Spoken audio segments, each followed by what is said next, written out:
Seigneur, tu es la joie, l'amour qui brûle en moi comme une flamme, le soutien de mon âme. Seigneur, tu es la joie qui brille sur mon visage. Tu es ma gloire, tu es tout pour moi. Et quand je contemple la grandeur de ton amour, mon être entier veut t'adorer. Tu es le seul.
la question, est-ce que ça va?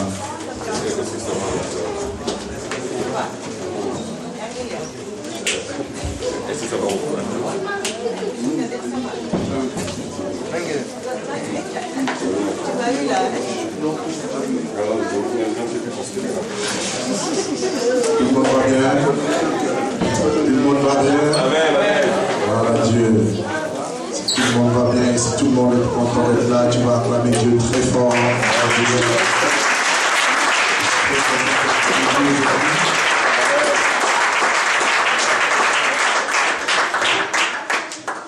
Seigneur, mon âme te bénit, mon âme te loue. Merci encore pour ce temps de célébration, ce temps de louange et d'adoration. La parole nous dit que nous exhorte de nous offrir à toi comme des sacrifices vivants, saints, agréables, ce qui sera de notre part un culte raisonnable ou spirituel. Seigneur, merci de ce que tu as rendu ce moment possible. Seigneur, mon Dieu, tu nous as gardés, tu nous as amenés encore en ce lieu afin de célébrer ton nom, de glorifier ton nom, afin de partager ta parole et de recevoir de toi. Seigneur, je ne suis qu'un simple canal, je veux m'effacer et te laisser toute la place afin que tu nous parles, que tu nous enseignes, que tu, ô Dieu de louange, nous communiques ta parole, ta pensée, et que cette parole soit revêtue de l'esprit, de l'onction de cet esprit de Dieu, et qu'elle communique la vie dans la vie d'une personne, Seigneur, qui écoutera, Seigneur mon Dieu, mon roi, cette prédication, au travers de laquelle ton nom sera glorifié. Et je le crois. Je demande l'assistance de ton esprit, l'inspiration divine au nom de louange et l'intelligence et la sagesse qui vient de toi, afin de rendre ce moment parfait, mon Dieu, pour la seule gloire de ton nom. Amen. Remplis ce lieu de ta présence, de ta gloire encore, mon Dieu, mon roi, et que ton nom soit exalté, glorifié. Merci parce que tu guéris déjà, tu as commencé à guérir dans la louange. Tu as guéri une personne qui est parmi nous, qui souffre. Seigneur, mon Dieu, qui a demandé à ce que ta main puisse toucher. Seigneur, merci d'avoir apporté cette restauration et guérison au travers de ce temps de louange, d'adoration. Mon Père, ce que tu as prévu toi-même, nous voulons que dans ton programme parfait, et nous voulons, Seigneur, faire ce pour lequel tu nous as réunis en ce lieu. Rends-nous sensibles à ton esprit, au nom de Jésus-Christ. Amen. Amen. Je vous parlerai aujourd'hui et le dimanche qui vient du thème central, capital, qui concerne la sanctification. Je vais le repartir en deux thèmes. Aujourd'hui, je vous parlerai de quelque chose que Dieu a dit, que Dieu, dans le livre de Isaïe 52, prenez avec moi, Isaïe 52, ne touchez pas à ce qui est impur. Quel est notre thème, sous-thème, je dirais. Et prochainement, je parlerai de notre thème, sous-thème. Ne touchez pas à ce qui est impur. Ne touchez pas à ce qui est impur. Rapidement, Isaïe chapitre 52, à partir du premier verset jusqu'au verset 11. Isaïe, le livre du prophète Isaïe, chapitre 52, le verset 1er au verset 11. Réveille-toi, réveille-toi, et revêt ta parure, Sion, et revêt tes habits de fête, Jérusalem, ville sainte, car il montrera sur toi ni incirconcis, ni impur. Voyez, secoue ta poussière, et lève-toi, et mets-toi sur ton séant, Jérusalem, détache le lien de ton cou, captive, fille de Sion. Car ainsi parle l'Éternel, c'est gratuitement que vous avez été vendus, et ce n'est pas à prix d'argent que vous serez rachetés. Car le rachat devait se faire par le sang de Jésus. Ça c'est un petit commentaire que je fais. Pierre dit que ce n'est pas par des choses périssables, par de l'argent que vous avez été rachetés de la même manière de vivre, hérité de vos pères, mais c'est par le sang de l'agneau, d'un agneau sans défaut. Et nous avons été rachetés à part ce sang. Et le verset 4 nous dit, car ainsi parle l'Éternel, le Seigneur l'Éternel, jadis mon peuple descendit en Égypte pour y séjourner, puis l'Assyrie l'opprima sans cause. Et maintenant, qu'ai-je à faire, dit l'Éternel? Quand mon peuple a été gratuitement enlevé, ces tyrans poussent des cris, dit l'Éternel, et toute la durée du jour, mon nom est outragé, C'est pourquoi mon peuple connaîtra mon nom. Voyez, c'est pourquoi mon peuple connaîtra mon nom, le nom de l'Éternel. Et il dit, c'est pourquoi il saura en ce jour que c'est moi qui parle. Me voici. Qu'ils sont beaux sur les montagnes, les pieds de celui qui apporte de bonnes nouvelles, qui publie la paix, de celui qui apporte de bonnes nouvelles et qui publie le salut, de celui qui dit à Sion, ton Dieu règne. Voici de tes sentinelles retentit, elles élèvent la voix et elles poussent ensemble des cris d'allégresse, car leurs propres yeux le voient. L'Éternel ramène Sion. Éclate ensemble en cris de joie, ruine de Jérusalem, car l'Éternel console son peuple. Il rachète Jérusalem. L'Éternel découvre le bras de sa sainteté. Il découvre le bras de sa sainteté, car il est saint. Aux yeux de toutes les nations et de toutes les extrémités de la terre le verront. Le salut de notre Dieu. Verset 11, il dit, partez, partez, sortez de là. Ne touchez rien d'impur. Sortez du milieu d'elle. Sortez du milieu d'elle. Purifiez-vous, vous qui portez les vases de l'Éternel. Amen. Donc, nous parlerons aujourd'hui de ne touchez pas, ne touchez rien d'impur. Et là, notre sous-thème, la sanctification. Ne touchez rien d'impur. Et nous parlerons prochainement de sortir du milieu d'elle. Alors, la sanctification, qu'est-ce que c'est? Le mot sanctification vient du verbe sanctifier. Et quand la Bible parle de sanctifier, sanctifier égale mise à part. Sanctifier égale consacrer. Sanctifier égale purifier. C'est-à-dire, vous mettez à part pour quelque chose. Et vous verrez que dans toute la Bible, une seule condition était requise pour s'approcher de Dieu. Suivez s'il vous plaît, évitez-moi les distractions, merci. Que Dieu étant saint, on ne pouvait pas s'approcher de lui dans un état d'impureté. La Bible nous enseigne que Dieu est saint. Et c'est quoi la sainteté? Et quand la Bible parle de la sainteté c'est cet état de pureté. La sainteté, c'est cet état où il n'y a rien de mauvais dessus, il n'y a rien de mal, il n'y a rien de mauvais, il n'y a pas de tâche. Voilà. Sainteté égale sans tâche. Et Dieu est saint, et sa sainteté se déploie comme du feu. Et c'est pourquoi vous verrez par exemple, lorsque Israël sera appelé par Dieu, avant que Dieu ne descende sur la montagne à la rencontre du peuple d'Israël, Dieu demande d'abord à Moïse de sanctifier le peuple. Et ensuite, il pourra se présenter devant l'Éternel. Et quand Dieu est descendu sur la montagne, Exode 24, 17 nous dit que l'aspect de la gloire de Dieu était comme un feu dévorant sur la montagne. Donc Dieu est un feu dévorant. Sa nature même est un feu. C'est du feu. Donc si vous n'êtes pas de la même nature que Dieu, vous brûlez, vous consumez. Donc, étant saint, il exige que toutes les personnes qui veulent s'approcher de lui, ou qui veulent le voir dans leur vie, puissent se sanctifier. Pour le mot sanctification. Est-ce que vous comprenez? Amen. Hébreux chapitre 12, le verset 29 nous dit, car notre Dieu est aussi un feu dévorant. Donc, la sainteté, c'est sa nature. Et la sanctification ne concerne pas Dieu, parce que Dieu est saint. La sanctification concerne l'homme. Pourquoi? À partir du péché, l'homme est devenu pécheur, ennemi de Dieu. Tous sont péchés et sont privés de la gloire de Dieu. Et l'homme ne pouvait plus s'approcher de Dieu comme ça. Il fallait qu'il y ait tout un rituel, c'est-à-dire le sang devait couler afin qu'il serve d'expiation pour permettre à l'homme de s'approcher de Dieu.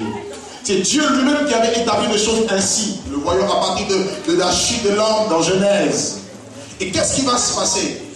Il va se passer que Christ va venir, et la Bible nous enseigne que Jésus-Christ est devenu maintenant notre sanctification. Cela signifie que nous pouvons maintenant nous approcher de Dieu parce qu'un sacrifice a été donné, et ce sacrifice le plus parfait, ce sacrifice qui fait que nos péchés sont ôtés et nous pouvons à nouveau être accueillis dans la présence de Dieu grâce grâce au sang de Jésus. Ce qui fait la différence entre toi qui es chrétien, enfant de Dieu, et un inconverti. Parce qu'il ne peut pas s'approcher de Dieu parce qu'il n'y a rien qui le protège. Mais nous approchons de Dieu parce que le sang de Jésus a coulé à la croix. Et Jésus-Christ a été fait pour nous justice, sainteté, sanctification, sagesse. Nous avons par le moyen du sang de l'agneau une libre entrée dans le sanctuaire par la route vivante et nouvelle. La Bible déclare qu'il a inauguré pour nous au travers du voile de sa chair.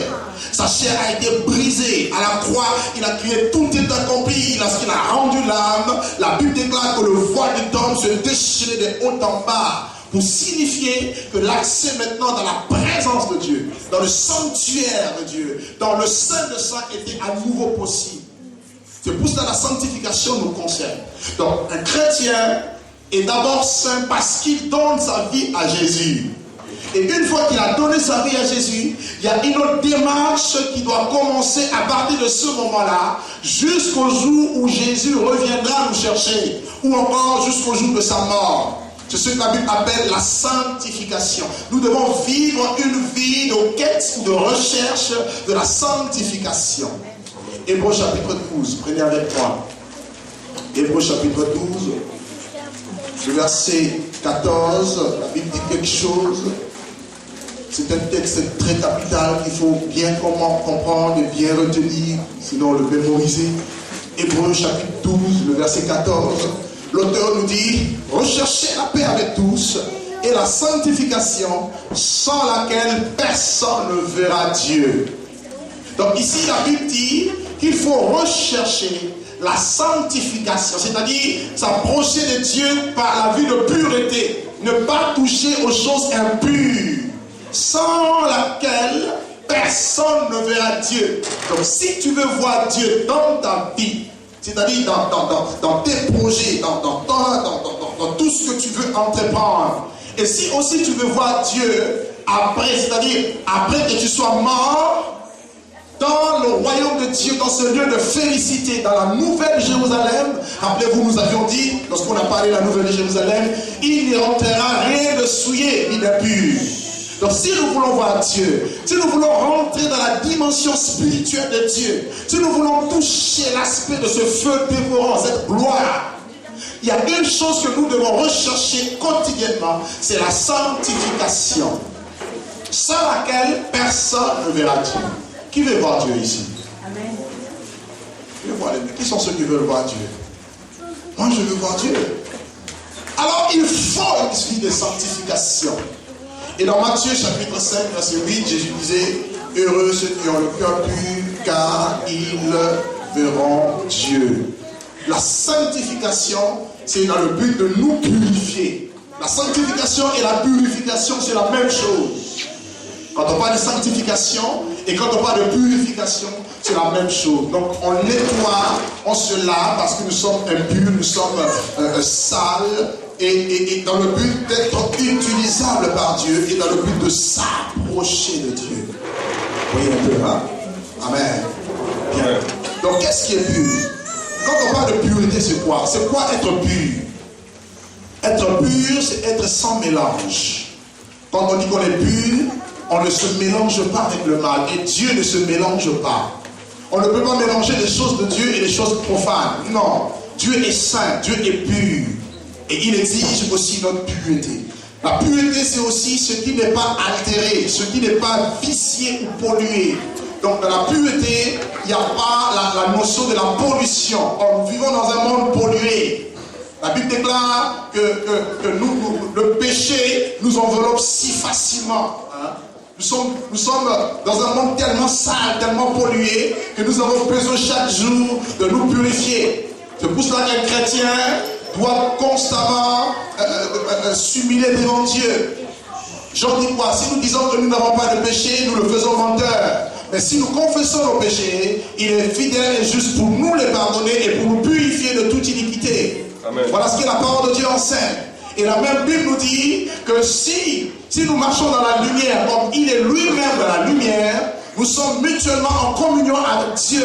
Et le sang de son Fils Jésus nous purifie de toute iniquité. Donc c'est ça l'avantage que nous chrétiens nous avons.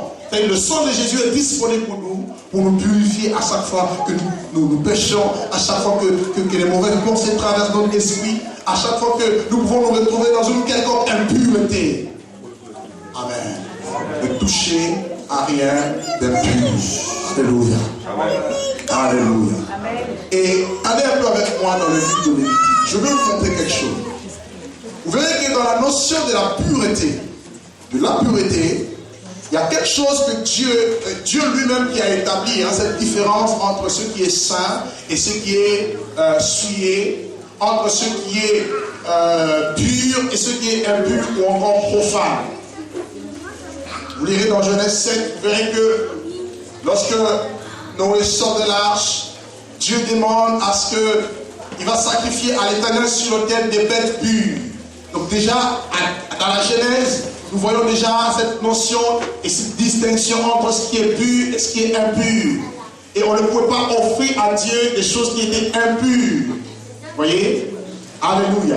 Amen. Alléluia. Amen. Et dans l'Ancien Testament, quand Dieu va appeler Moïse, Dieu va lui donner des lois. Et parmi ces lois, il y a eu une loi qui avait un rapport direct avec la pureté. Et cette pureté, je l'appelle la pureté ou l'impureté légale, qui n'a forcément rien à voir avec la sanctification sur le plan spirituel ou encore sur le plan moral. Parce que Dieu avait appelé Israël et Israël devait être une nation qui lui appartient. Vous savez, Israël devait porter le nom de Dieu et Dieu va donner à Israël des lois qui vont être comme des préceptes, des ordonnances, des commandements pour les obéir afin de toujours marcher avec Israël. Parce que le but de Dieu c'est quoi? Le but de Dieu c'est que vous et moi, que nous marchions avec Dieu, que nous vivions avec Dieu. Tel est le but de Dieu, tel est le plan de Dieu. Dieu ne veut pas être à 1000 milliers de kilomètres et toi tu es loin. Dieu veut vivre avec toi. Dieu veut marcher avec toi. Et en parlant de ça, juste avant de continuer, prenez 2 Corinthiens avec moi. 2 Corinthiens chapitre 6 par exemple. Vous allez comprendre ce que je vous dis. 2 Corinthiens chapitre 6. Nous prenons le verset 14 au verset 18. 2 Corinthiens chapitre 6. Le verset 14 au verset 18. Ne vous mettez pas avec les infidèles sous un joug étranger. Car quel rapport y a-t-il entre la justice et l'iniquité? Ou qu'y a-t-il de commun entre la lumière et les ténèbres? Quel accord y a-t-il entre Christ et Bélial? Ou encore quelle part a le fidèle avec l'infidèle? Quel rapport y a-t-il entre le temple de Dieu et les idoles? Et nous sommes le temple du Dieu vivant, comme Dieu l'a dit. J'habiterai et je marcherai au milieu d'eux. Je serai leur Dieu et ils seront mon peuple. Verset 17. C'est pourquoi, sortez du milieu d'eux et séparez-vous, dit le Seigneur. Ne touchez pas à ce qui est impur. Vous voyez? Nous retrouvons ici la même expression de Ésaïe, chapitre 52, le verset 11. Ne touchez pas à ce qui est impur. Et regardez ce que Dieu dit. Et je vous accueillerai. Donc, lorsqu'on est dans l'impureté, Dieu nous rejette. Les yeux du Seigneur sont trompés pour voir l'iniquité. Mais si nous nous sanctifions, Dieu nous accueille. Amen. Oh, qu'est-ce que c'est beau que d'être entre les bras de Dieu Tout-Puissant. Amen. Amen. Amen. Quand tu es dans ses bras, tu es tellement dans l'assurance. Tu sais que ni la mort, ni la vie, rien ne peut t'atteindre. Rien. Et il dit, je vous accueillerai. Il dit, je serai pour vous un père. Combien de personnes qui manquent d'affection? Combien de personnes qui manquent cette relation de père et fils, de père et fille? Combien de personnes se sentent rejetées, lésées, blessées, mises au banc de la société? Combien de personnes se retrouvent en marre de cette communauté? Et Dieu dit, je serai pour vous un père. Il va déployer, tu pourras dire, Abba Father, Abba Père, parce qu'il est ton Père. Et il te couvre par ses ailes. Amen. J'aime cette chanson. Abrite-moi sous tes ailes. Même si les océans se déchaînent, Je le serai sans crainte. Il dit quoi? Même si tu traverses les eaux ne te submergeront pas. Même si tu passes par le feu ne te consumera pas. Parce que tu es sous la protection divine. Il est pour toi comme un père. Alléluia. Amen. Il te protège, il prend soin de toi. Quand le diable vient pour t'attaquer, tu as une protection. Jésus, tu as une protection. Dieu, qui peut te toucher? Tu peux dormir en paix et tu n'as pas besoin d'avoir peur de quoi que ce soit. Parce qu'il est là, il veille. Amen. C'est l'assurance. Je serai pour vous un père. Et vous serez pour moi des fils et des filles. L'identité du fils, c'est la plus haute identité qu'un homme peut avoir, fils de Dieu. C'est-à-dire, si Dieu t'appelle son fils ou sa fille, tu reçois le même héritage que Jésus, parce que tu deviens co-héritier de Christ. Amen, amen. Quel privilège! Mais à une condition, sortez du milieu d'eux et ne touchez pas à ce qui est impur. Amen. Il dit, je vous accueillerai.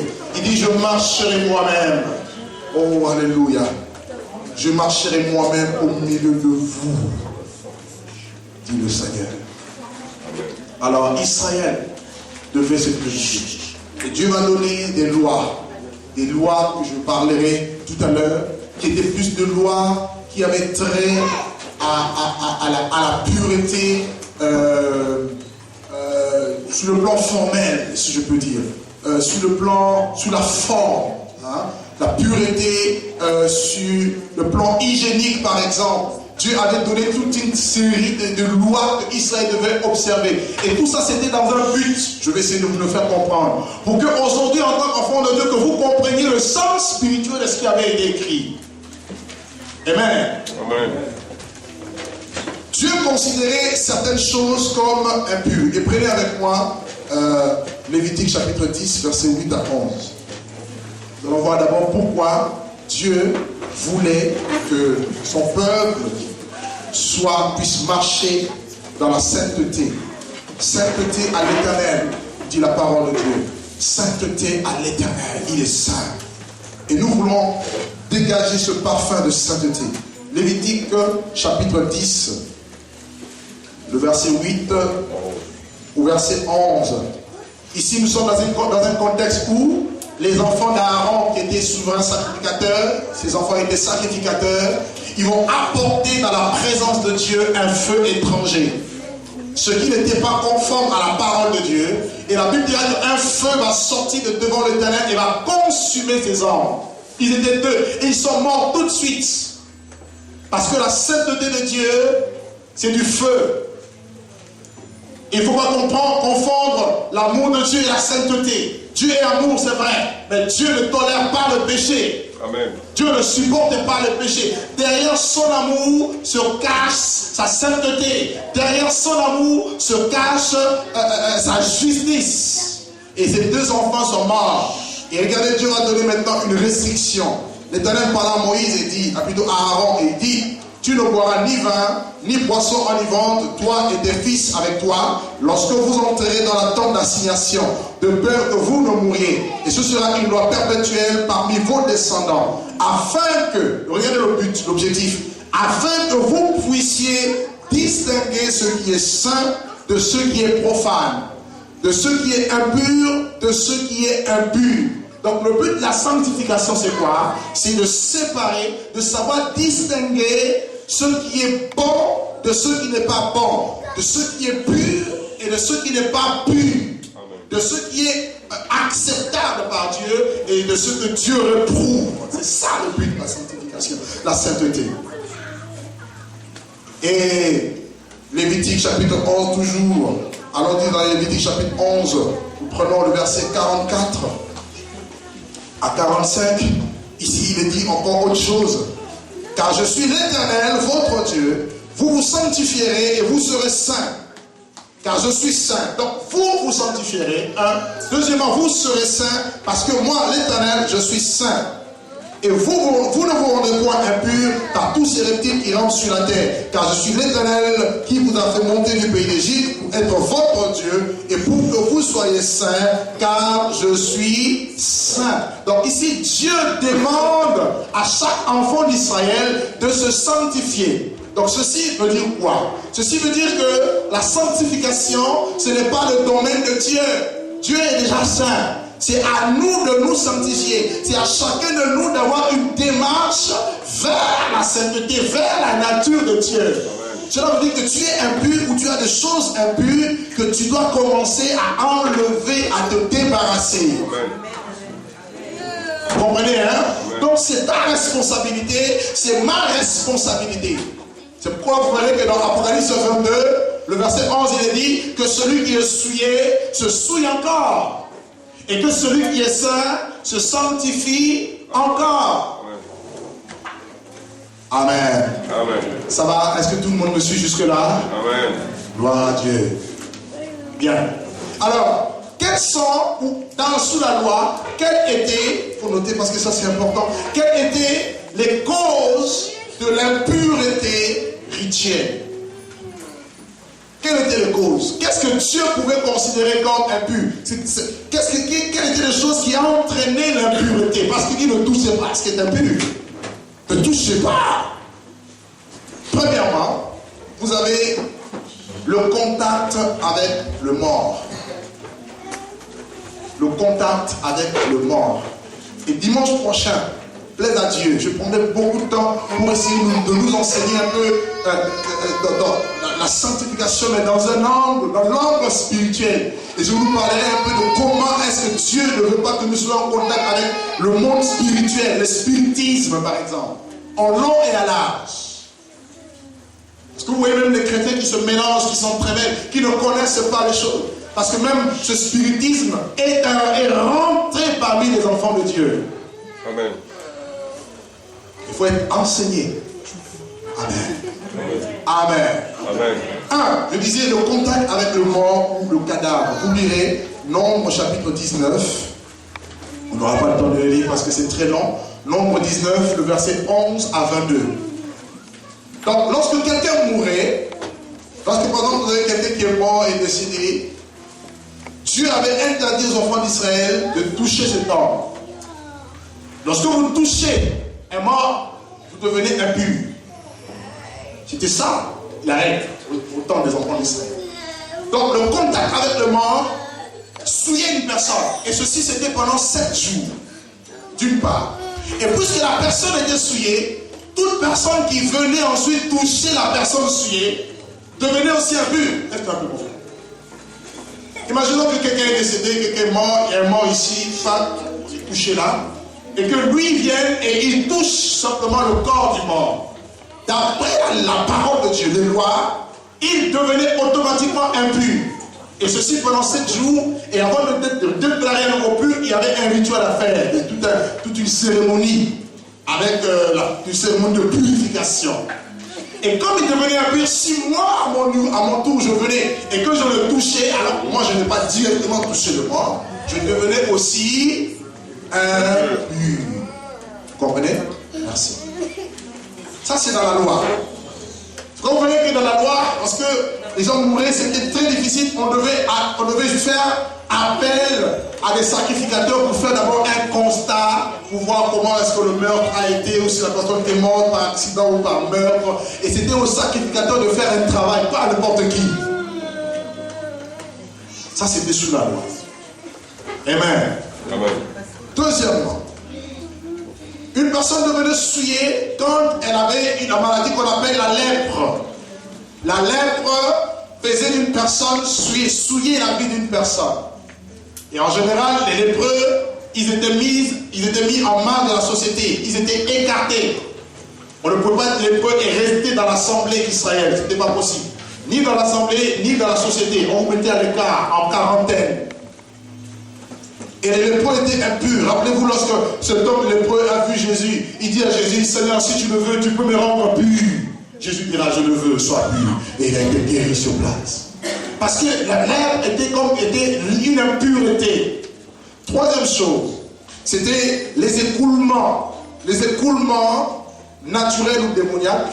C'est moi qui rajoute de démoniaque. Je vais m'expliquer. des écoulements qui proviennent des parties, ou je dirais des organes génitaux. C'est ce que la Bible enseigne. Cela signifie quoi? Lorsque une personne, par exemple, un homme avait la gonorrhée,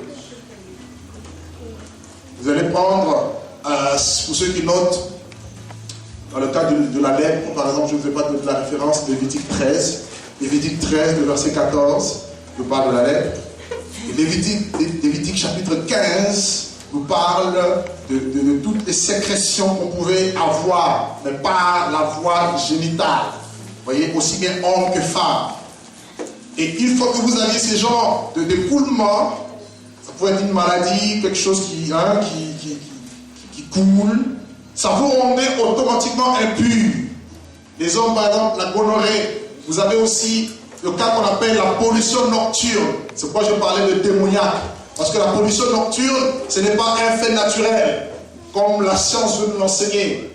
La pollution nocturne, c'est quelque chose qui est déclenché par les esprits. Mari de nuit, femme de nuit. Et qui fait que l'homme se réveille, il a l'impression, voilà, il a... Comprenez un peu? Amen. Ce n'est pas normal. Et si c'est récurrent, si c'est fréquent, il y a besoin de délivrance. Tout comme des personnes à un certain âge, à un âge adulte, on le voit aussi, qui, même à un âge adulte, ils font encore pipi au lit. Ça existe, hein? Amen, amen. Ça existe. Il y a besoin de délivrance. C'est pourquoi je parlais d'écoulement. Et ça te rend impur entre nous. Tu es plus un bébé pour te mettre des couches. Et si quelqu'un a cette souffrance, n'aie pas honte. Tu verras me voir peut-être à la fin, on va prier pour toi. C'est pas normal un adulte qui fasse constamment. Il y en a qui disent oui, je rêve, je suis aux toilettes, mais quand je me réveille, ah oui, ces rêves là, il faut qu'on vérifie qu'est-ce qui se passe. Alléluia. Amen. Ça va? Amen. Gloire à Dieu. Chez les femmes, lorsqu'elles ont leur flux menstruel, ça les rend impures. C'était une impureté. Lévitique 12 en parle. Alors, on disait Lévitique 12. Et regardez par exemple cette femme qui avait la perte, elle était mise en marque de la société, elle avait perdu tout ce qu'elle possédait auprès de médecins. Personne n'a pu la guérir jusqu'au jour où elle est venue toucher le porte de la robe de Jésus. Elle a reçu ce miracle, la guérison divine, par la puissance de Dieu. Parce qu'elle était impure, elle en souffrait. Elle avait peut-être des moyens, mais elle souffrait. Et ça les rendait impures. Et toutes ces restrictions étaient généralement d'ordre hygiénique en Israël. Mais ceci les empêchait aussi de vivre quand même une vie normale, de s'approcher des autres, de venir adorer Dieu. Autre chose qui amenait l'impureté, la consommation de viande impure, des animaux impurs. Il y avait une catégorie, Lévitique 11, notez bien Lévitique 11. Lévitique 11. On nous parle des animaux purs et des animaux impurs. Maintenant, vous me direz, qu'est-ce qu'on fait maintenant? On mange ça ou pas? Moi, je mange de tout, au nom de Jésus. Alléluia. Amen. Toutes les personnes qui ne mangent pas le cochon, amenez-le-moi. Ils disent, ah bon, on va y arriver. On va y arriver. Je ne vous oblige pas, hein, mais je veux nous enseigner la parole de Dieu dans toute l'équilibre. Maintenant, à chacun de voir comment il va évoluer avec le Seigneur. Donc, il y avait des viandes qui étaient considérées comme pures, et il y avait des viandes qui étaient considérées comme impures. Viande pure et viande impure. Et quand on mangeait les viandes impures, on devenait aussi souillé. Ça veut dire nous souiller aussi, donc on devenait impur. Et autre chose aussi qui rendait impur, les viandes sacrifiées aux idoles. Nous le voyons, les viandes sacrifiées aux idoles. Nous le voyons avec le cas de Daniel. Dans Daniel chapitre 1er, le verset 8, où la Bible dit Daniel refusa de se souiller avec les mets du roi. Daniel 1, verset 8, il refusa de se souiller avec les mets du roi. Et avec le vin que le roi buvait. Parce que ça amène aussi la souillure. Et autre chose qui pouvait amener aussi la souillure, c'était le rapport d'Israël avec les nations païennes. Dieu avait interdit aux enfants d'Israël de pouvoir avoir de relations avec les nations païennes. Parce qu'Israël était considéré comme une nation sainte. Et la terre d'Israël était considérée comme la terre sainte. Ce qu'on entend aujourd'hui, l'expression terre sainte, terre sainte. Donc toutes les nations autres qu'Israël étaient considérées comme impures.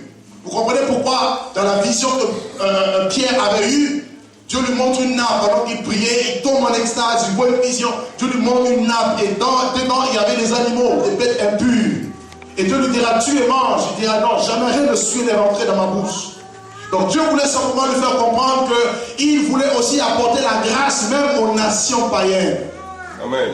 La raison pour laquelle, vous verrez aussi qu'en Israël, il est interdit aux Juifs, par exemple, à ceux-là qui sont la nation de Dieu, de contracter même un lien de mariage avec les nations païennes. Vous comprenez d'où ça vient? Ça faisait partie de l'impureté. Ne touchez pas à ce qui est impur. Amen. Amen. Gloire à Dieu. Ça, c'était les lois que Moïse avait données.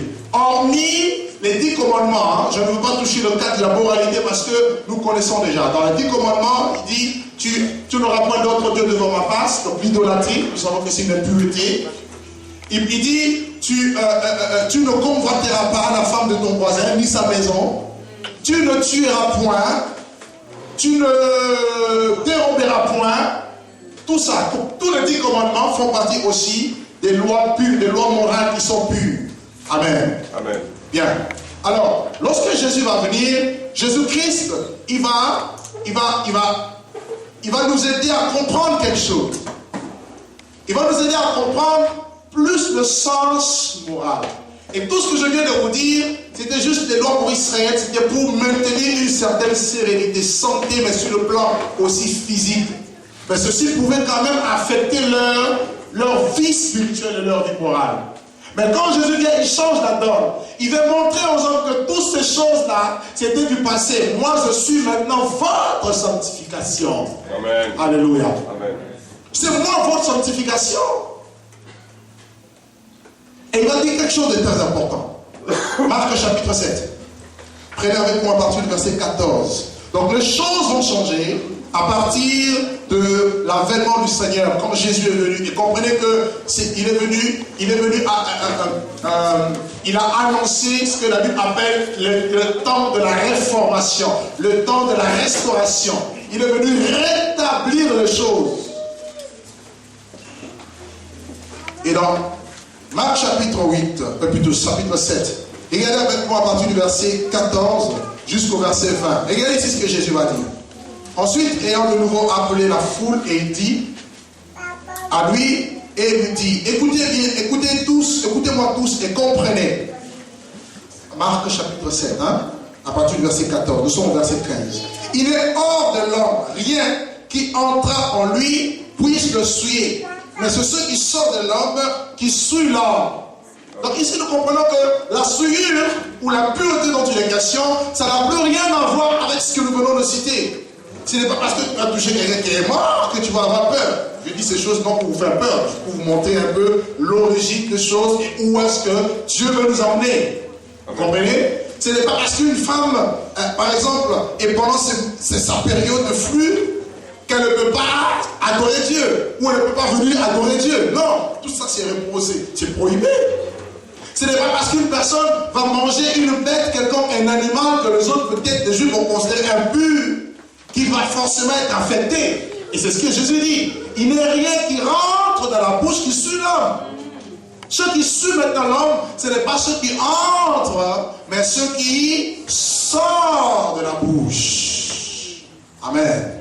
Amen. Et il le dit. Et le verset 19, il le dit, il est clair. Car ce n'est pas ceux qui entrent. Il dit, ne comprenez-vous pas que rien de ce qui est du dehors de l'homme ne peut le suivre. Verset 19.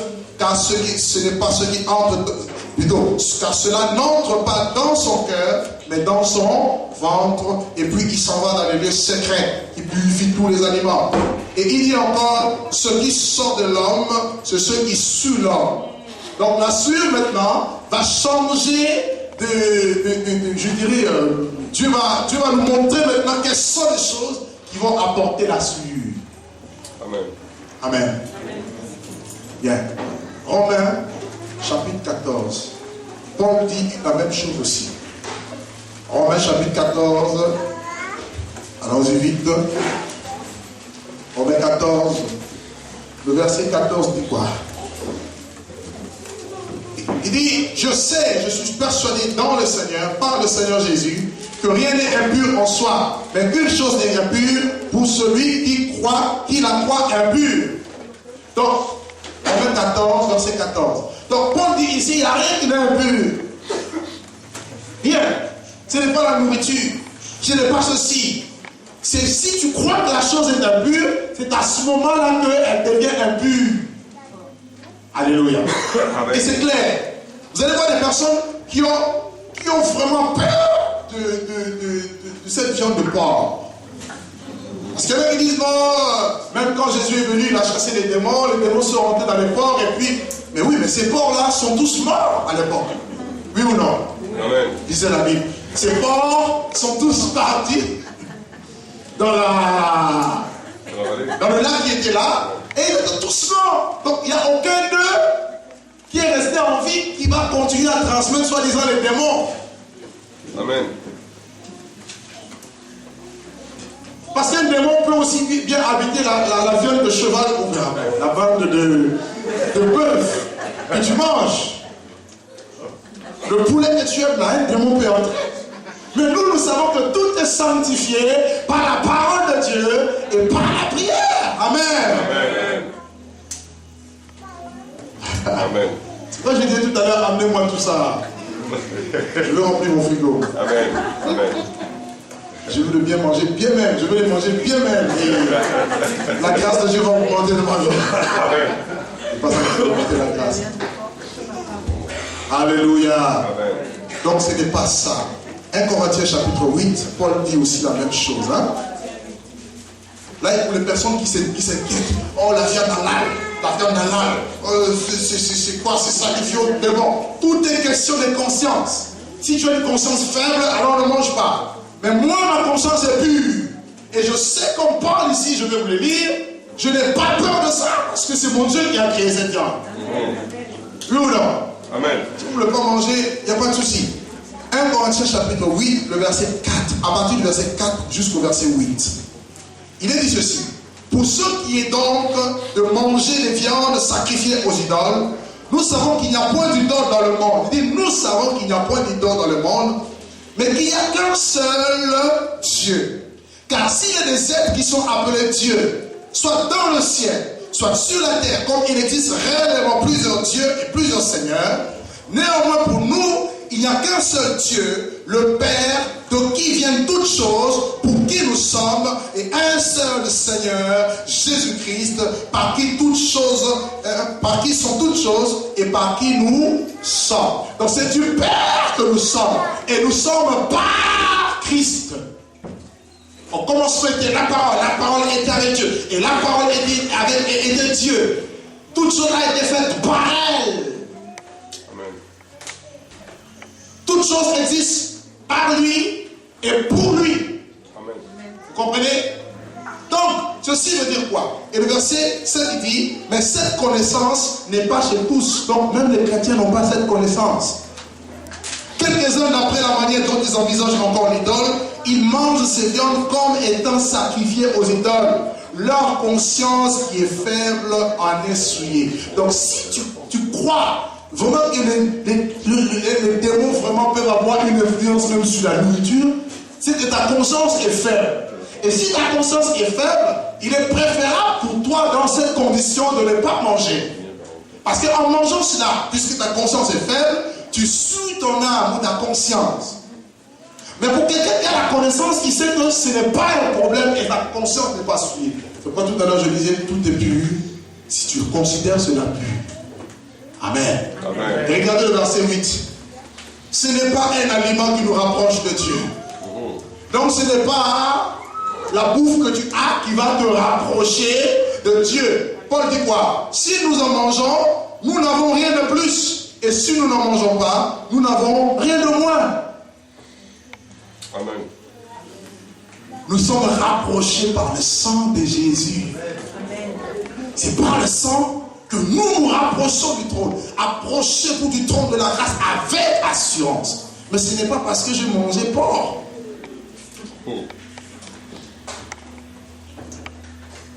Donc les viandes sacrifiées aux idoles, pour un chrétien averti, n'a plus de sens. Vous comprenez? Toujours dans la ligne de la liberté. Tout ce qui n'a pas produit de conviction devient péché. Donc si tu es convaincu que ce qu'il dit, c'est vrai, c'est peut-être ta vérité, mais moi j'ai encore un peu de... Alors dans ce cas-là, évite. J'espère que j'ai été le plus clair possible. Amen. Alléluia. Vous ne me répondez même pas. Alléluia. Amen. Voilà Dieu. Est-ce qu'on peut continuer? Amen. Tite chapitre 1er. Tite chapitre 1er.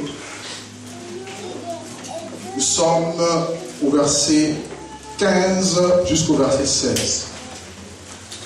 Tite chapitre 1er, le verset 15 au verset 16. Paul dit, tout est pur pour ceux qui sont purs, mais rien n'est pur pour ceux qui sont souillés et incrédules. Leur intelligence et leur conscience sont souillées. Vous voyez? Donc il nous enseigne ici que tout est pur pour ceux qui sont purs. Donc si tu es pur, si vraiment Christ a purifié, lavé par le sang de l'agneau, ne considère rien comme quelque chose d'étant impur. Sache que tout pour toi devient pur. Ne dormez pas s'il vous plaît. Ça va? Amen. Tout est pur pour ceux qui sont purs. Y a-t-il quelqu'un qui est pur? Alors si tu es pur, moi je crois que je suis pur, alors tout est pur pour moi. Alors pourquoi Dieu maintenant, il va nous parler de ne pas toucher à ce qui est impur, aussi bien dans Ésaïe 52, 11 et dans 2 Corinthiens chapitre 6, le verset 17. Pourquoi? En quoi consiste maintenant l'impureté pour nous qui sommes enfants de Dieu, auquel Dieu nous interdit de toucher? Ne touchez pas à ce qui est impur. Et c'est là maintenant que nous allons comprendre la dimension que Dieu veut que nous puissions comprendre. Prenez avec moi Jacques chapitre 1er.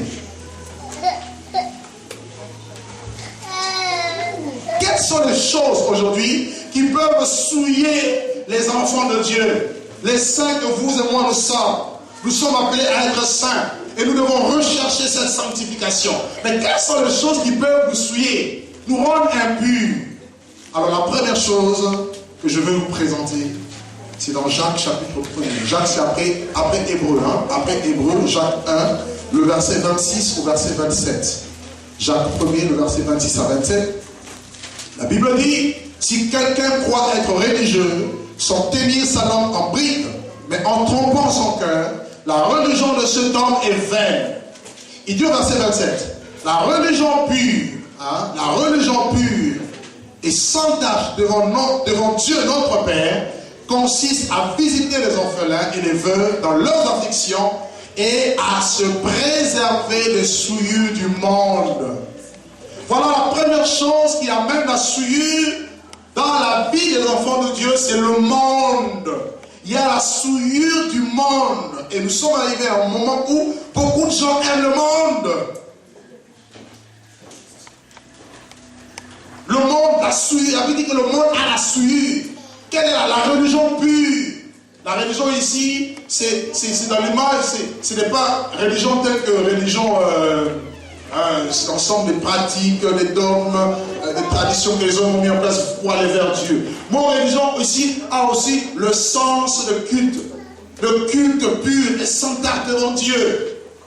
Le sens, je parle bien du sens, le sens du mot. Si vous allez dans le grec, religion ici, ce n'est pas la religion qu'on connaît. Parce que Dieu n'est pas, le christianisme n'est pas une religion. C'est une relation entre Dieu et les hommes. La religion cherche à aller vers Dieu, mais des moyens pour aller vers Dieu, alors que Christ est venu vers nous et il veut entretenir une relation personnelle avec chaque personne. Est-ce que vous comprenez? La religion pure, c'est de se préserver des souillures du monde. Qu'est-ce que c'est le monde? Le monde, c'est quoi? Le monde, d'après la définition biblique, cosmos, en grec, cosmos, c'était l'ensemble, un arrangement habile et harmonieux d'un ordre. Le monde, c'est un arrangement. Le monde, c'est un système. Le monde, c'est l'ensemble de toutes les pratiques hostiles qui sont contraires à Dieu. Parce que le monde est géré, non par Dieu, mais par Satan. C'est Satan qui gère le monde. 1 Jean chapitre 5, le verset 19 nous dit quoi? Nous savons que nous sommes de Dieu et que le monde entier gît sous la puissance du malin. Le monde entier est contrôlé par Satan. Le monde entier, donc le monde entier est dans le train du diable. Le diable a un train, le train de ce monde de ténèbres. Le prince de la puissance de l'air. Et ce monde est rempli de souillures. Pour ceux qui connaissent un peu le monde, ils vont comprendre mon langage. Nous sommes tous venus de là. Hein? Le monde est rempli d'abominations. Le monde est rempli de pourriture. Le monde est rempli de toutes choses hostiles à Dieu. Tout ce que Dieu n'aime pas, vous le retrouvez dans le monde. Dieu dit il faut être saint, le monde dit non. Nous voulons être purs. Donc tout ce que Dieu est, c'est le contraire du monde. C'est pourquoi il est même dit malheur à ceux qui appellent le bien mal, le mal bien, qui changent les ténèbres en lumière. Dieu dit il faut qu'un homme se marie avec une femme. Le monde dit non. 2 hommes peuvent être ensemble. 2 femmes peuvent aller ensemble. Vous voyez? Donc c'est tout le contraire du programme de Dieu. De tout le contraire de tout ce que Dieu a institué et établi. C'est ça le monde. 1 Jean chapitre 2 maintenant nous dit quoi? Allez avec moi dans 1 Jean chapitre 2. Les souillures du monde. Ne touchez pas à ce qui est impur. Ne touchez pas aux choses du monde. Et j'entends des fois même des chrétiens qui disent mais on peut prendre les choses du monde pour servir Dieu. Non, Dieu n'a pas dit de prendre les choses du monde pour le servir. Dieu est saint et on le sert avec les choses que Dieu a mis à part pour le servir. Amen. 1 Jean chapitre 2, verset 15 jusqu'au verset 17. 1 Jean chapitre 2, verset 15 à 17. Il est dit quoi? N'aimez point le monde, ni les choses qui sont dans le monde. Si quelqu'un aime le monde, l'amour du Père n'est point en lui. Car tout ce qui est dans le monde, la convoitise de la chair, la convoitise des yeux et l'orgueil de la vie, ne viennent point du Père, mais du monde. Regardez, le monde passe et sa convoitise aussi. Mais celui qui fait la volonté de Dieu demeure éternellement. Amen. Amen. Ça va? Vous luttez, hein? Amen. C'est vrai qu'avec la retraite, c'était pas facile. Nous luttons au nom de Jésus. Ici, Jean dit quoi? Il parle ici aux chrétiens. Jean ne s'adresse pas aux païens. Il s'adresse aux chrétiens qui ont commencé à voir l'influence du monde entrer en eux. Il dit attention, enfants de Dieu, n'aimez pas le monde. Le verbe aimer ici donne dans le grec agapéo, c'est-à-dire l'amour qu'on devait avoir pour Dieu, mais on commence à l'avoir pour le sceau de ce monde. Amen. Paul ira jusqu'à dire, si vous êtes ressuscité avec Christ, cherchez les choses d'en haut, où Christ est assis à la droite de Dieu. Ne vous attachez pas aux choses d'en bas, les choses de la terre. Affectionnez-vous aux choses d'en haut. Aimez ces choses. Attachez-vous aux choses de Dieu. Mais le monde exerce une pression pour nous détacher de Dieu et pour nous rabaisser dans les ténèbres. C'est ça la pression du monde. C'est pour ça qu'il faut faire très attention. Et personne n'est à l'abri, ni vous ni moi. N'aimez pas le monde. Ne vous affectionnez pas au monde. Car qu'est-ce qu'il y a dans le monde? La convoitise de la chair. On va le voir tout à l'heure. C'est-à-dire le mauvais désir de la chair. La chair que tu as a toujours de mauvais désirs. La chair n'a rien de bon. gourmandise des yeux. Quand tes yeux regardent la richesse, les belles choses, et le diable le fait miroiter devant toi comme ça, tu dis, oulala, si je pouvais avoir ces choses, et tu es prêt à faire des alliances avec le diable pour avoir les choses du diable. Combien aujourd'hui sont même des chrétiens, même des serviteurs, qui ont même fait des pactes avec le diable. Ils sont rentrés dans les cercles de la franc-maçonnerie, de la Rose-Croix, de Lions Club, de toutes ces choses, du Rotary Club, tout ça pour avoir de l'argent, de financement. C'est un danger. On ne doit pas aimer le monde. Alléluia. Amen. Jésus dit que mon royaume n'est pas de ce monde. Mon royaume est céleste. Nous sommes citoyens des cieux. Nous avons une identité céleste. Ne l'oubliez pas, chrétien. Que les choses que tu manques ne te poussent pas à faire n'importe quoi pour te faire rentrer dans l'impureté. Non. En Afrique aujourd'hui, vous allez voir la plupart des jeunes gens, pour réussir dans le monde, ils rentrent dans le cercle de la Rose-Croix et ces choses, et on leur donne de grosses voitures, ils ont beaucoup d'argent, et ils pensent que c'est ça la vie. La vie, ce n'est pas l'argent. La vie, ce n'est pas les grosses voitures. La vie, ce n'est pas avoir des filles autour de soi. Vanité de vanité, tout est vanité. Amen. Et on pense qu'on vit, et on pense qu'on vit. Et quand c'est comme ça, quand vous faites un pacte avec le diable comme ça, c'est-à-dire vous lui donnez beaucoup d'années de votre vie. Et en général, il meurt plus jeune. Il meurt jeune. Tout ça pourquoi? À cause du monde. Dis à ton ami, n'aime pas le monde. Regarde, dis-lui, n'aime pas le monde. Non, il n'a pas entendu. Dis-lui très fort, n'aime pas le monde. Mais le monde nous attire. La musique du monde, la musique profane. Et vous avez même des chrétiens qui disent, mais où est le mal? Le mal, c'est que ces gens-là adorent le diable. Voilà le mal. Oui, on va zouker un peu, comme hier il y a eu rock'n'roll à Paris, on va rocker avec Johnny. Allez-y, vous connaissez son père. Allez-y rocker avec... c'est ça le mot rocker? On peut inventer, merci. Alléluia. Amen. Vous savez, même les chrétiens, ils ont la musique du monde. Mais ça fait quoi? Mais frère, tu adores le diable. La Bible dit, tout ce que vous faites en parole ou en acte, cela doit donner gloire à Jésus de Nazareth.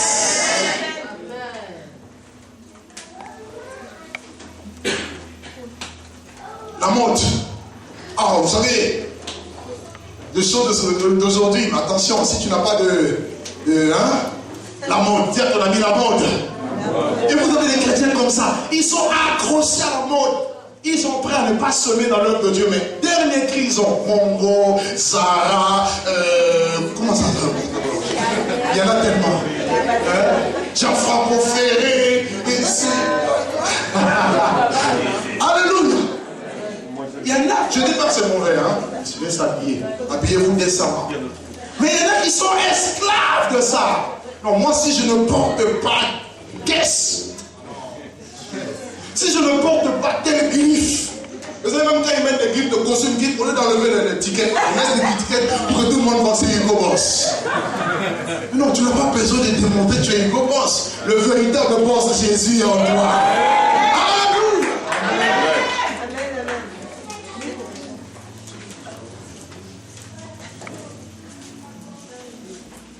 La musique du monde, la drogue, la cocaïne, la quête du plaisir. Le monde cherche le plaisir. Ah non, et puis surtout les gens, ils cherchent davantage des sensations fortes. Ils vont prendre des piqûres, ils vont mélanger tout ça pour... Et vous les voyez comme ça dans les boîtes de nuit. C'est comme si c'était devenu des petits zombies. Il y a des lumières qui... comment on appelle la boule là? La boule du... Quand tu dis, ces gens, ils sont vraiment possédés, ils ont besoin de la délivrance. Alléluia. Amen. N'aimez pas les morts. C'est la débauche. Et ce genre de choses te conduit à quoi? Après, quelqu'un va t'inviter. Après, tu vas faire quoi? Tu vas commettre l'impudicité. Tu vas vendre ton corps. Ou tu vas laisser tout le monde faire n'importe quoi avec ton corps. Tu n'es pas une poubelle. Ton corps n'est pas une poubelle. ton corps est devenu le temple du Saint-Esprit. Tu ne dois plus donner ton corps à un homme comme ça. Tu dois attendre le mariage. Si quelqu'un même venait te voir, même si c'est dit chrétien, écoute, on va essayer un peu pour savoir si ça va aller dans le mariage. Tu dis non, soit tu attends le mariage, soit tu t'en vas. Amen. Je vois que je suis là, Dieu. Soit tu attends le mariage, soit tu t'en vas. Reste sainte. Parce que nous les hommes, attention, nous sommes vicieux. Tout ce qui nous intéresse, c'est d'avoir depuis une femme. Après, tu deviens comme une loque. Non, frère. Il faut que les femmes se respectent. Il faut que les hommes se respectent aussi. Il n'y a pas les hommes qui sont dans le monde. Et le monde est rempli d'abomination, d'impureté. Vous allez dans des... Il y a des cercles. Il y a le monde de nuit. Quand vous allez dans le monde de nuit, vous voyez tout ce qui se passe. Vous avez... C'est l'horreur. Allez à Pigalle. Regardez ce qui se passe à Pigalle. C'est l'horreur. Actuellement, vous retrouvez des prostituées même dans les bois. Il y en a même aujourd'hui, à cause de la crise, ils ont baissé les tarifs. Je regardais ça. Oh, moins cher. Moins cher. Quel moins cher? Tu vas. Ah, j'ai regardé ça aux infos. Merci. Merci. Ma femme m'a rappelé. Ah, merci. C'est Jean-Pierre. Sa fille, c'est moi. Que le nom du Seigneur soit béni. Amen. N'aimez pas le monde. Et voilà ces choses-là qui détruisent. Ça conduit les familles au bord du divorce. Aujourd'hui, on vous apprend, il y a des sociétés qui sont prêtes, qui sont douées à vous aider à tromper votre mari, à tromper votre femme. Vous le voyez, vous allumez Internet, regardez toutes les publicités qu'il y a sur Internet, Facebook, Internet, tout ça. Si ce n'est pas bien surveillé, c'est la voie ouverte à la débauche. Amen. La voie ouverte à tout ce qui est impur. La prostitution, l'érotisme, les films pornographiques. Voilà des choses qu'on retrouve dans le monde. Et le monde aime ça. Les gens aiment ça. N'aimez pas. L'orgueil de la vie, la soif du pouvoir. Voilà des choses qu'on retrouve aussi dans le monde. Le monde veut toujours dominer. Et dans le monde, il y a deux catégories de personnes. Vous avez les dominés et les dominants. Les gens qui sont au-dessus de nous, ils votent des lois impies, des lois iniques. Vous le voyez comme ça, ils parlent comme s'ils sont vraiment corrects. Mais quand ils quittent le pouvoir, c'est là qu'on découvre tout ce qui se passe. Personne ne les pue. Ils sont tellement vicieux. Ils sont dans la malice. Ils sont méchants, mauvais. Et dans le monde, c'est la méchanceté. Amen. Vous pouvez voir, on le voit dans les films, hein, un garçon, un homme avec une femme, la meilleure copine de la femme va piquer le mari de son ami. Et ça, c'est dans le monde. Et vous voulez aimer le monde. N'aimez pas le monde. Il y a des gens qui disent oui, il y a l'amour dans le monde. Il n'y a pas l'amour dans le monde puisque Dieu est amour. L'amour c'est Dieu. Et si l'amour a quitté l'église, alors prie que Dieu puisse remplir nos cœurs de l'amour. Parce que l'amour de Dieu est répandu par le Saint-Esprit. Préservons-nous de toutes les souillures de la terre, du monde. La télévision, un instrument du diable.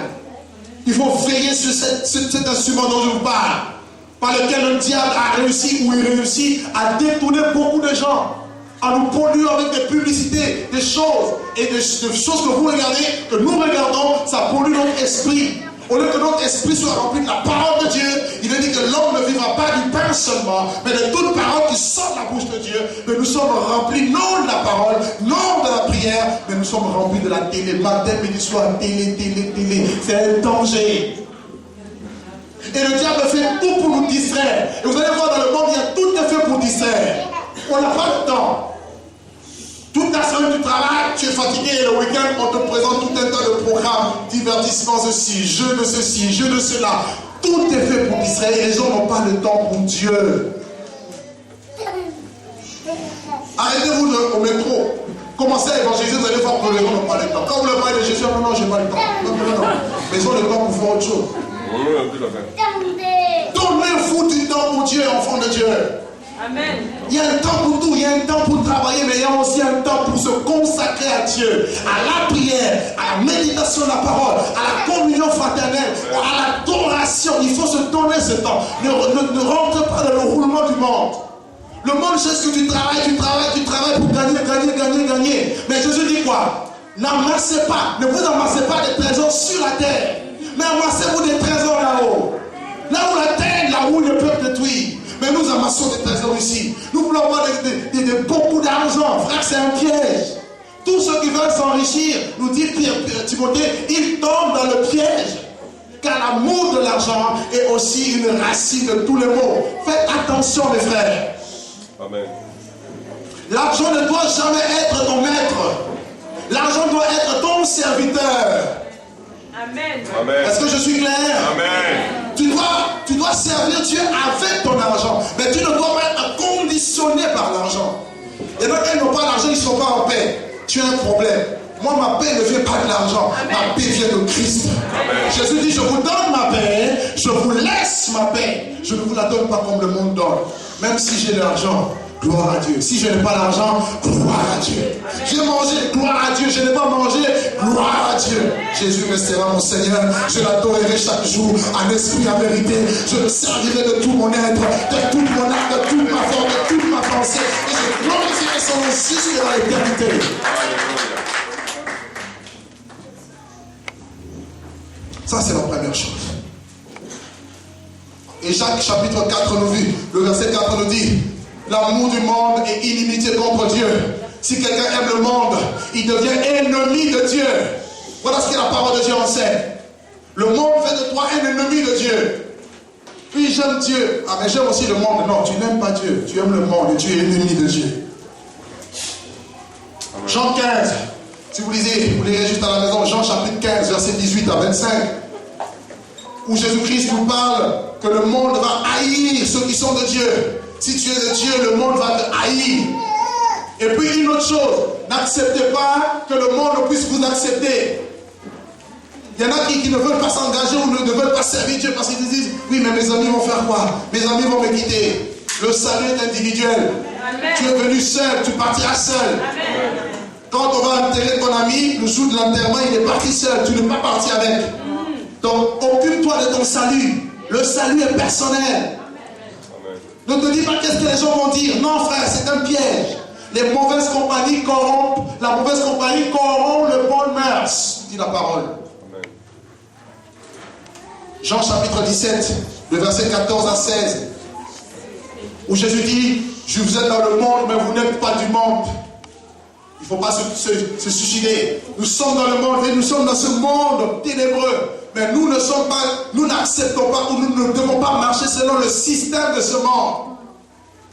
Il dit, Père, je te prie, non de les ôter du monde, mais de les préserver du malheur. Deuxième chose qui fait que nous devenions impurs. Nous avons les souillures de la chair. Allez-y avec moi dans le livre de 2 Corinthiens chapitre 7. Et nous terminerons là aujourd'hui. 2 Corinthiens chapitre 7, nous prenons le verset 1er. Il est dit, ayant donc de telles promesses, bien-aimés, purifions-nous de toute souillure de la chair et de l'esprit en achevant notre sanctification dans la crainte de Dieu. Vous avez trouvé 2 Corinthiens chapitre 7, le verset 1er. Donc ici, Paul nous montre les belles promesses que Dieu a pour nous. Car sans la sanctification, personne ne verra Dieu. Mais il nous dit au préalable, nous devons nous purifier de toutes les souillures de la chair. Le dimanche prochain, je ne parlerai plus des souillures de l'esprit. Il dit, en achevant notre sanctification dans la crainte de Dieu. Donc le but de Dieu, c'est quoi? C'est que les hommes le craignent. Et craindre Dieu, c'est quoi? C'est quoi la crainte de Dieu? Proverbe 8, verset 13 nous dit, Proverbe 8, 13 dit que la crainte de Dieu, la crainte de l'Éternel, c'est la haine du mal. Donc le but de la sanctification, ou je dirais le but ultime de la sanctification, c'est que nous puissions haïr le mal. Il a dit du Fils de Dieu, il a haï l'iniquité et il a aimé la justice. Jésus a aimé la justice et il a haï l'iniquité. C'est pour cela que son Dieu l'a oint d'une nuit de joie au-dessus de ses collègues. C'est ça le but des souillures de la chair. C'est quoi? 1. Toutes les œuvres de la chair. Galates chapitre 5. On va le lire. Galates chapitre 5, versets 19 à 21. Galates chapitre 5, verset 19 au verset 21. Or, les œuvres de la chair sont évidentes. Ce sont la débauche. Vous voyez? Donc, dans les souillures de la chair, vous avez la débauche. La débauche. Et dans la débauche, vous avez la fornication. La fornication, c'est quoi? Ou encore l'impudicité. C'est le fait d'avoir des rapports en dehors du cadre du mariage. C'est ça la fornication. Et Dieu est contre la fornication. Au jour d'aujourd'hui, dans d'autres sociétés actuelles, vous avez même les enfants de 10 ans qui commettent la fornication. 10 ans. C'est grave. Le monde aujourd'hui a perdu ses repères. Le monde aujourd'hui est atteint un niveau mais de péché, mais accru. L'iniquité, et c'est tellement accru.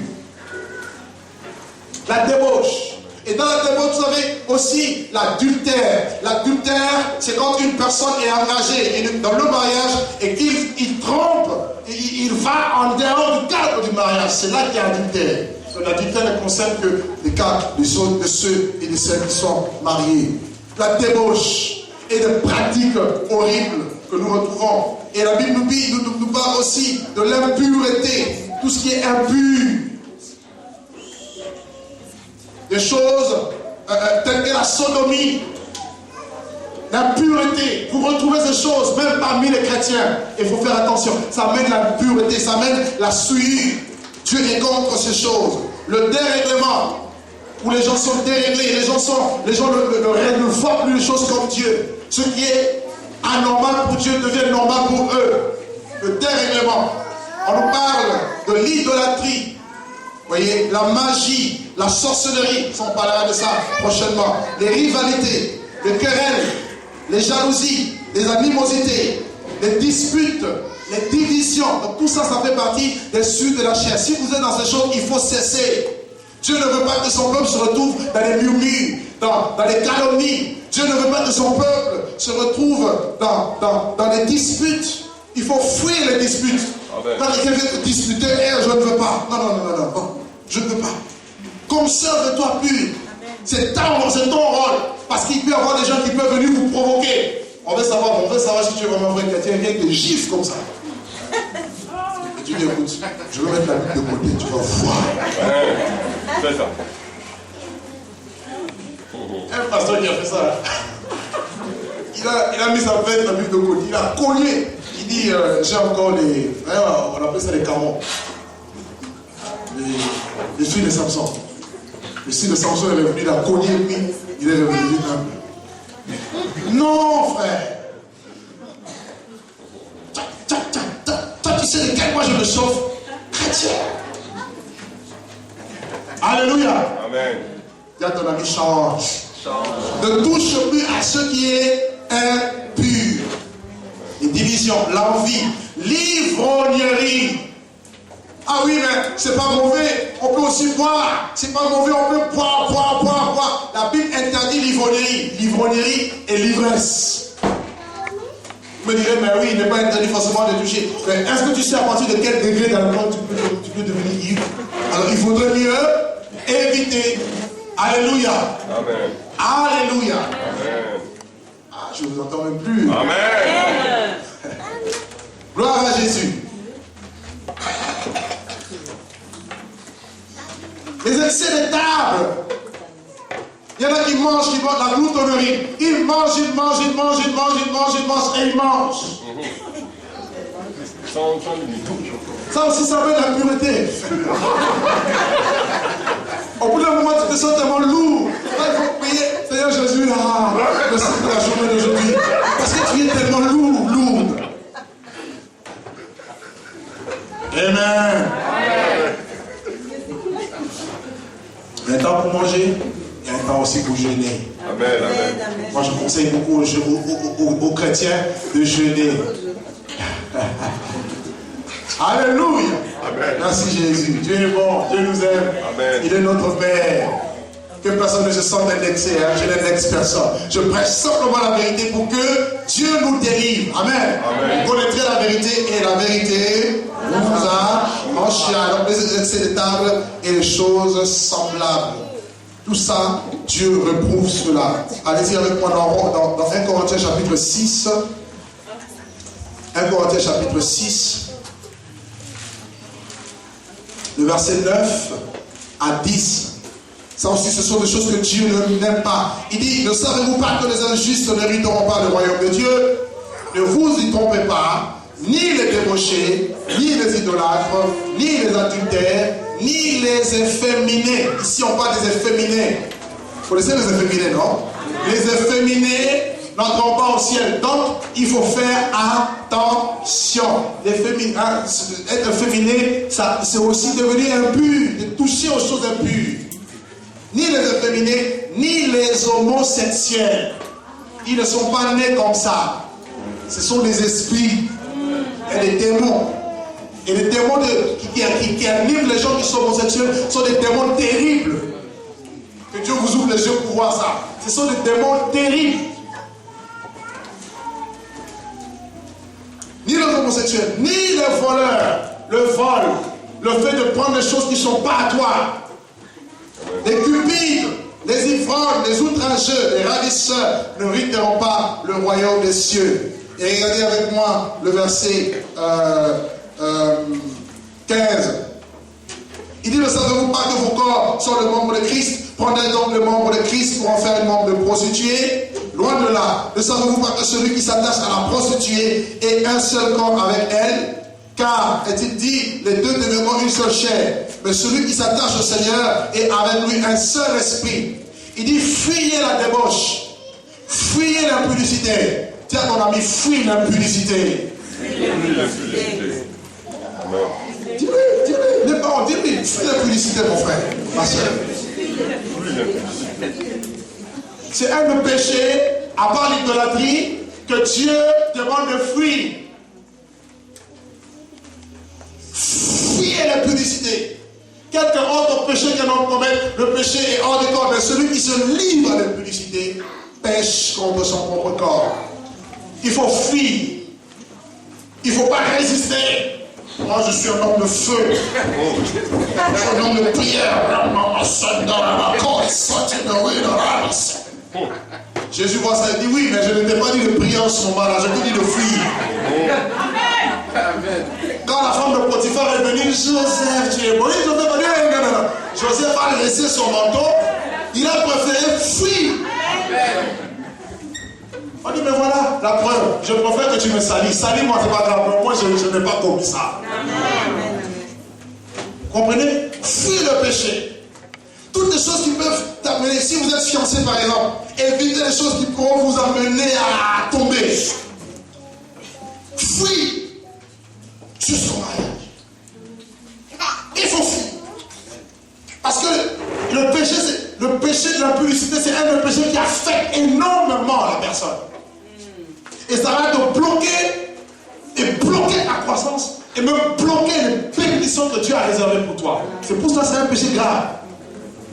Regardez Samson, il avait l'onction, mais regardez ce qu'il a tué. Il est tombé dans le piège. Au lieu de fuir, lui il résiste. Amen. Amen. Et Lévitique 18, tout le chapitre, et Lévitique 20, vous le lirez à la maison. Tout ça aussi, on nous parle, on nous détaille des choses qui peuvent aussi amener l'impureté. La Bible, par exemple, interdit de regarder la nudité. Est-ce que vous savez que c'est interdit? Amen. Vous qui avez votre télé à la maison, à chaque fois qu'on met vous voyez la plage enlevée. Je vous dis la vérité, parce que le diable le sait et c'est un moyen pour aussi vous alourdir spirituellement. Beaucoup de chrétiens ne savent pas. Lisez-les à la maison, je vous donne des références, lisez-les à la maison. Je suis pas en train de vous enseigner n'importe quoi. Dieu interdit de regarder la nudité. Tu ne peux voir la nudité que de ton conjoint. C'est tout.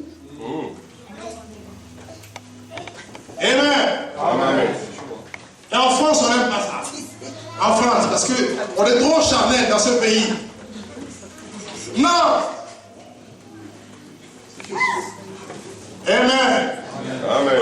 Tu ne regarderas pas la nudité de ton père, la nudité de ta mère, la nudité de ton frère, de ta soeur. Tu ne le regarderas pas. Lorsque les enfants commencent à grandir, à un certain moment, il faut mettre des barrières maintenant. Ok, bon, maintenant l'enfant. Vous avez même dans certains coins du monde où les parents se lavent avec leurs enfants. C'est pas bon. Ça met la pureté. C'est des choses qu'il faut arrêter si on le faisait.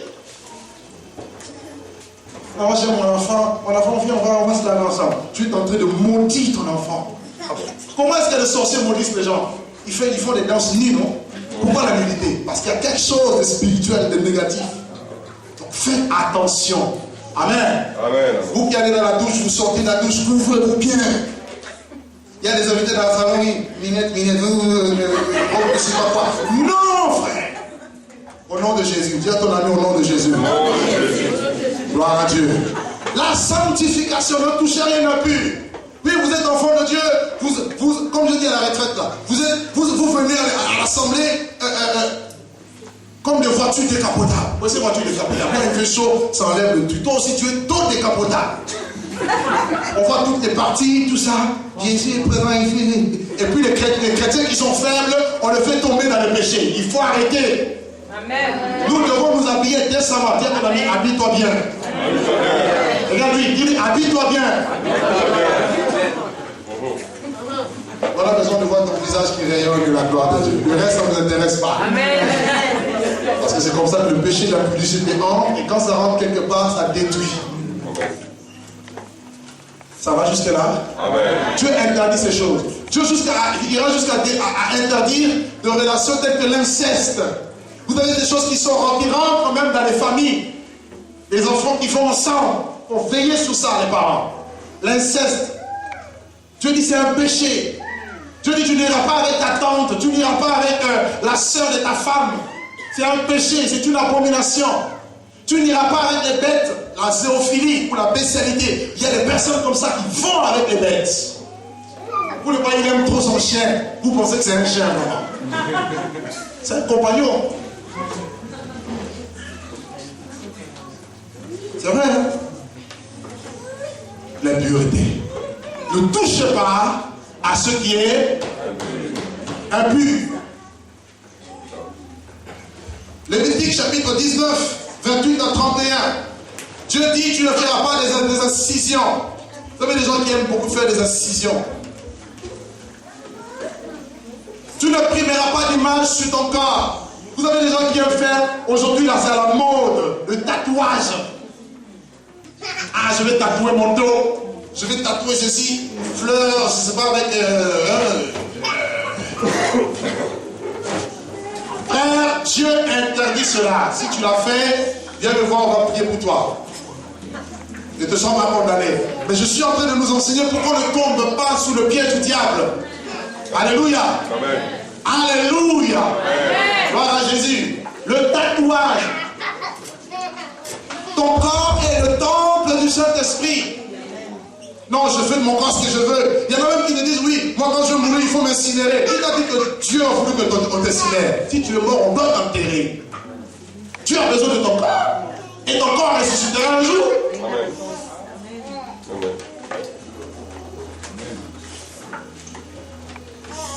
Il y a des pratiques qui sont venues avec l'hindouisme, le bouddhisme. Il y a tout un culte autour de ça. Et les chrétiens ne savent pas. Mon peuple détruit parce qu'il manque la connaissance. Donc voyez un peu, frère, toutes ces choses font que la souillure entre. Et on peut ne pas être conscient, mais nous vivons peut-être une vie de souillure. On ne comprend pas pourquoi nous avons certains blocages. Peut-être qu'il y a une souillure quelque part. Alors Dieu dit, ne touchez pas à ce qui est impur. Et le rôle d'enseignement de la parole de Dieu, c'est de nous informer afin que nous puissions prendre conscience. Alors comment est-ce que nous pouvons nous sanctifier? C'est par la parole de Dieu, par la sanctification de la parole. Amen. Cette parole qui est prêchée, ça vous purifie ça. Jésus disait, vous êtes purs déjà à cause de la parole que je vous ai annoncée. Il dit, sanctifie-les par ta parole, par ta vérité, car ta parole est la vérité. Deuxièmement, comment se sanctifier? Comment se purifier? Par la parole. À chaque fois que tu lis la parole, il faut que tu la mettes en pratique. Ne te borne pas seulement à l'écouter, mais mets-la aussi en pratique. Deuxièmement, par la prière. Tout est sanctifié par la parole de Dieu et par la prière. La prière aussi nous permet de nous sanctifier. Et troisièmement, nous avons par le Saint-Esprit. L'Esprit de Dieu et l'Esprit de la sanctification. D'ailleurs, on l'appelle Saint-Esprit. Il est saint. Donc si l'Esprit de Dieu est en toi, il te conduira dans la voie de la sanctification. Et si le péché arrive, il te convaincra du péché dans le but de t'amener à la repentance. Est-ce que tout le monde a compris? Amen. Bien, pour finir, 2 Timothée chapitre 2, Paul dit, si quelqu'un se conserve pur, en s'abstenant de ces choses, 2 Timothée chapitre 2, verset 21, si quelqu'un se conserve pur en s'abstenant de ces choses, il sera un vase d'honneur, sanctifié, utile à son maître et propre à toute bonne œuvre.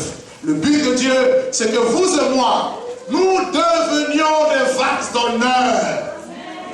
Purifiez-vous, vous qui portez les vases de l'Éternel.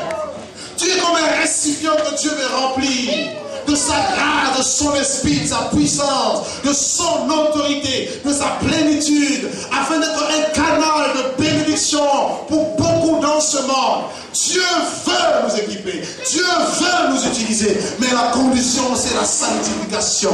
La condition c'est de ne pas toucher aux choses impures. La condition c'est de se mettre à part pour Dieu. Et c'est à partir de ce moment-là que Dieu regardera et Dieu viendra. Dieu le verra tomber comme ça. Dieu descendra. La main de l'Éternel n'est pas trop pour sauver. Ni son oreille trop dure pour entendre. Mais c'est souvent nos péchés qui mettent la séparation. Tu le verras demain. Il dit Dieu n'exauce pas les pécheurs. Mais si quelqu'un l'honore et fait sa volonté, celui-là Dieu l'exauce. Pourquoi Dieu exauce les uns et les autres ne les exauce pas? Il faut s'examiner. Peut-être qu'il y a une impureté quelque part. Amen. Il empêche d'agir. Amen. Dieu veut être un père pour toi. Dieu veut être un père pour toi. Il veut que tu vives avec lui, que tu marches avec lui. Il veut qu'à chaque fois tu l'appelles papa. Nous avons ceux qui ont des parents. Quand vous dites papa, le papa vient. Amen. Maman, la maman vient. La même chose. Quand tu diras Abba Father, Abba Père, il dira, il va même se dépêcher, mais qu'est-ce que mon fils veut? Qu'est-ce que ma fille veut? Parce que tu apprends à te sanctifier. Amen. Et tout le monde acclame le nom du Seigneur. Alléluia.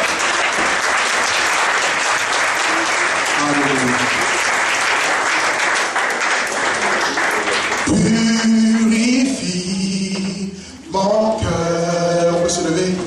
Rends-moi aussi pur.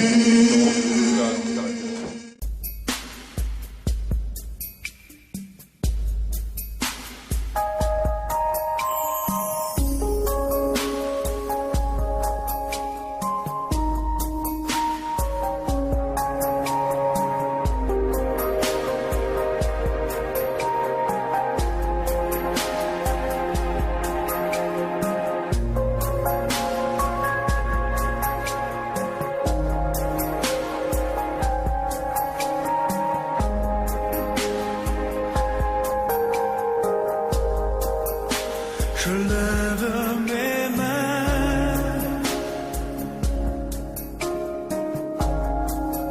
même si je n'ai plus de force. Je lève mes mains, même si j'ai des